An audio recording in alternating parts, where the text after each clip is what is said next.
Hi friends, আপোনালোক যিসকলে অলপতে হৈ যোৱা কম্পাৰ্টমেণ্টেল এক্সাম 2018 চনত বহিছিলে নিশ্চয়কৈ বাট চাই আছে যে ৰিজাল্ট কেতিয়া দিব।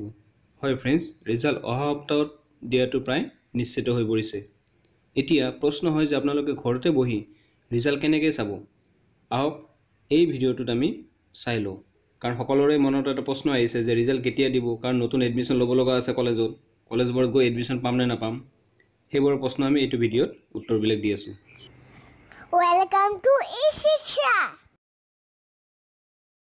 প্ৰথমতে আপোনালোকে গুগল সাৰ্চ বাৰত যাব, তাত টাইপ কৰিব sebaonline.org আৰু সাৰ্চ কৰাৰ লগে লগে আপুনি সেবাৰ লিংকটো তাত দেখিবই আৰু ক্লিক কৰিব। ক্লিক কৰাৰ লগে লগে সেবাৰ আপোনাৰ হোম পেজটো ওপেন হ'ব।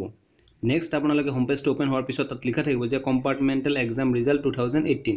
তাত গৈ আপোনালোকে ক্লিক কৰিব। ক্লিক কৰাৰ পিছত Assam HSLC AHM compartmental exam result 2018 সেই উইণ্ডোখন ডিসপ্লে হ'ব। ডিসপ্লে হোৱাৰ পিছত তাত গৈ আপোনালোকে এণ্টাৰ ইয়াৰ ৰোল নাম্বাৰটো এণ্টাৰ কৰিব, টাইপ কৰিব, এণ্টাৰ চেণ্টাৰ কোডটো টাইপ কৰিব, তাৰ পিছত সাবমিট কৰি দিব।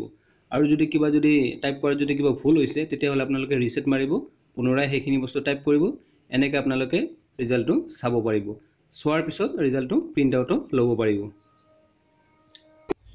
এই প্ৰচেছটো সংক্ষেপত কেনেকৈ কৰিব ইয়াত মই কৈ দিছোঁ। ষ্টেপ 1, 1 নম্বৰ কি কৰিব, ভিজিট দ্য অফিচিয়েল ৱেবছাইট, সেবা যিটো ৱেবছাইট তাত গৈ পেলাই sebaonline.org সাৰ্চ কৰিব আৰু সেবাৰ ৱেবছাইটখন খুলিব। তাত আপুনি দেখিব যে ৰঙা কালাৰেৰে লেটাৰেৰে কম্পাৰ্টমেণ্টেল ৰিজাল্ট 2018 বুলি আহি যাব। তাত ক্লিক কৰিব। ক্লিক কৰাৰ পিছত উইণ্ডো এটা আহিব। তাত গৈ পেলাই আপোনালোকে ৰোল নম্বৰ, চেণ্টাৰ নম্বৰ সেইবিলাক পুট কৰিব। পুট কৰাৰ পিছত ভৰাই দিব। ভৰাই দিয়াৰ পিছত সাবমিট বুটামটো ক্লিক কৰিব। ক্লিক কৰাৰ পিছত আপোনাৰ ৰিজাল্টখন ডিসপ্লে হ'ব। ডিসপ্লে আৰু সেই তাৰ পৰা আপোনালোকে প্ৰিণ্ট আউট ল'ব পাৰে বা সেভ কৰিও।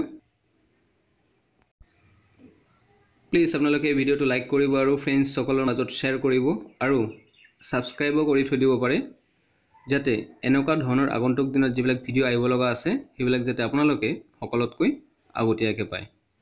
ধন্যবাদ।